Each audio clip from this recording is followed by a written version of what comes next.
everybody. This is Jacqueline Lawrence with the book of Heiress Jacqueline, and I am here to speak once again about my book, Prosperity Planning God's Way, which includes a wealth of information and exercises for bringing in ripe and plentiful fruit from your harvest. Okay, so we're just gonna dig in. But before I get started, I would like for you to kindly hit the like button, because I know you like me, right? And go ahead and share this video and subscribe to my channel so that you can be alerted to more of my videos. Okay, so today I'm going to be talking about what's the plan? What's the plan?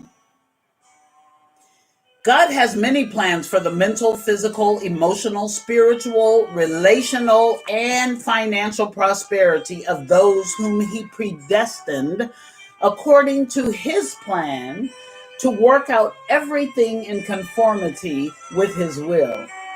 Servants of God are not to try to attain our goals by human effort, nor are we to plan things lightly as in a worldly manner, turning aside to the right or to the left, being double-minded and unstable, but instead wait for the Spirit to put His plans in our minds and trust and depend upon those things which He reveals to us.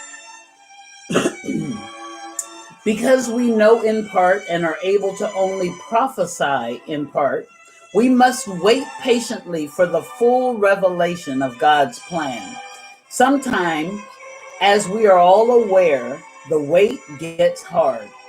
A microwave oven, immediate gratification, jack-in-the-box pop-up society, we expect God to immediately work in us to will and to act according to His good purpose. God's prosperity does not happen according to our timeline, but His. But if we wait patiently on Him, keeping with His will, and give ourselves first to Him, making it our goal to please or delight ourselves in Him, He will direct our paths, and His plans, our righteous desires, will succeed in our lives. Now, I'd like to share 6 key points about God's plans and about our goals. God's plans, our goals. Number 1, Satan will try to thwart God's plans. Although the plans of the Lord stand firm forever, the purposes of His heart through all generations, Satan, who does not know the thoughts of the Lord nor understands His plan, will use evildoers to try to frustrate God's plan for our prosperity, as he does know that such a plan exists. These evildoers roam around to see who they can devour, forming an alliance and carrying out Satan's evil plans. Although they stir up war, hide snares, heap sin upon sin against us, and make plans to trip our feet, God, who has no plan to harm us and who is always with us, keeps us from the hands of the wicked and protects us from men of violence. Even though they plan iniquity and plot evil upon their beds, even though at morning's light they may carry it out because it is in their power to do so, their strategies are thwarted and their plans do not stand. God wants to give us the desires of our hearts and make all our plans succeed. If we believe that He can do all things and that through His Son, Jesus, so can we, no plan that He has for us is able to be thwarted. Sometimes it may seem as though God did not really speak His vision to us, and we may want to give up on His vision because we feel as though it is taking too long for this vision to be fulfilled. We ask ourselves, how long will it take for the vision to be fulfilled? Habakkuk 2 and 3 states, for the revelation awaits an appointed time. It speaks of the end and will not prove false. Though it linger, wait for it. It will certainly come and will not delay. We need to persevere, watching in hope, so that when we have done the will of God, we will receive what he has promised. So hang in there. Number 2, our goals will be boldly spoken.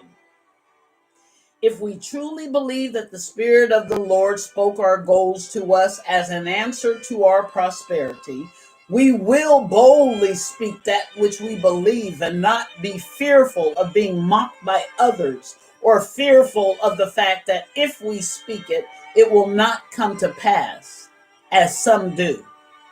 If our joy is overflowing, and it should be, with the good news that the Lord has given us with regard to our lives, we will not be able to resist telling others of God's goodness.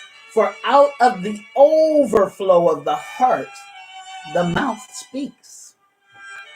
If we believe the mighty revelations that God gives us, when we speak the words that he speaks through us, even though we may not understand them because they are too wonderful for us to know, there will be peace and security in our lives.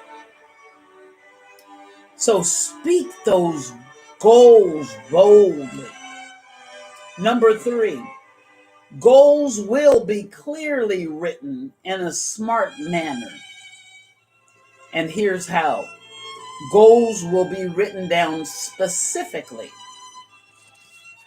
And Habakkuk 2 and 2 tells us, then the Lord replied, write down the revelation and make it plain on tablets so that a herald may run with it. Because we do not know when God will speak to us about the goals that he has planned for us, we must be diligent and be prepared to hear from him in season and out of season. And we must always keep at our sides a pen and a notepad so that we can write down all the visions that he gives us. We need to make sure that the goals are measurable. The S stood for specific and the M in the word smart for our goals stands for measurable. Be diligent in these matters. Give yourself wholly to them so that everyone may see your progress. 1 Timothy 4 and 15. If we are progressing in our goals, then everyone to whom we have spoken about God's plans for our lives will be able to see, assess, and measure our progress so God can get the praise, honor, and glory. When we share God's plans with our brothers, not unbelievers, but with our brothers, we are being good ministers of Christ Jesus, brought up in the truths of the faith and of the good teaching that we have followed. In diligently following God's plans, when we boldly speak his plans in our lives, we allow our light to shine before men as they are able to measure God's progress in our lives. When they see God's good deeds, they will then praise our Father and boast on the day of Christ that they too are not running or laboring for nothing. Affirmative. That's the A in the word smart. It is written, I believed, therefore I have spoken. With that same spirit of faith, we also believe and therefore speak. 2 Corinthians 4 and 13. Because we have a hope in the bold plans that God has for us, we ourselves must be very bold in proclaiming them. We must stand on the word that God has given us, boldly affirming them. God gave us examples in his word with regard to how our goals are to be boldly written in an affirmative manner. For example, Matthew 21:13a says, "My house will be called a house of prayer." Mark 1:2, "I will send my messenger ahead of you who will prepare your way." That's bold. For in the gospel, a righteousness from God is revealed, a righteousness that is by faith from first to last, just as it is written, "The righteous will live by faith." Romans 1:7. The R in the word SMART stands for realistic. Do your best to present yourself to God as one approved, a workman who does not need to be ashamed, who correctly handles the word of truth. 2 Timothy 2:15. Did you know that in the word there's balance? We have to correctly handle it. God tells us to love, but yet he tells us to hate. So we have to correctly handle that word with balance. The Spirit of God has filled us with all different skills, abilities, and knowledge, and different and varying aspects of them for the sake of his word and according to his will, and has made his great works known to us. We must be true to God and to ourselves, accepting ourselves as he has uniquely designed us to be, making every effort to enter into the rest of his calling, eager to make his election sure, so that we may be found spotless, blameless, and at peace with him. We cannot be all things at all times for all people. Only God can do that. We must therefore accept our strengths and our weaknesses and allow him to be our strength when we are weak, not putting more on ourselves than we are able to bear, as he himself will not even do that to us. We must keep it real with ourselves. We must be realistic. And the T in the word SMART is time specified. Write therefore what you have seen. That refers to the past. What is now, that refers to the present or the current, our current baseline, and what will take place later for the appointed time in the future. Revelations 1:19. When we write down those things which were, are, and are yet to come, we are able to see God's glory in all that he has done, is doing, and will do in and for our lives. Although in reaching our goals, we will suffer and be tested, we must be faithful to his vision. Through our perseverance and hardship, we must not grow weary in well-doing, but with his help must overcome all the obstacles that will be put in our path. And in due season, we will be able to see that God has always been, is, and will always be with us, and that we will reap if we faint not. So let's faint not, folk. Number 4, goals will likely require smart plans for their fulfillment. For example, let me give you a sample goal. I will finish developing my business and will schedule my first consultation with my first client by 5/15/2021. But before I do that, there's some things that I have to do. So I have to make some plans for doing the things that I have to do in order to reach my goal. In this case, for example, sample plans are smaller goals that need to be met in order to fulfill the primary goal. So in this case, Some plans may include the following: change business address and open bank account by 2/10/21. I will update my website by 3/1/21.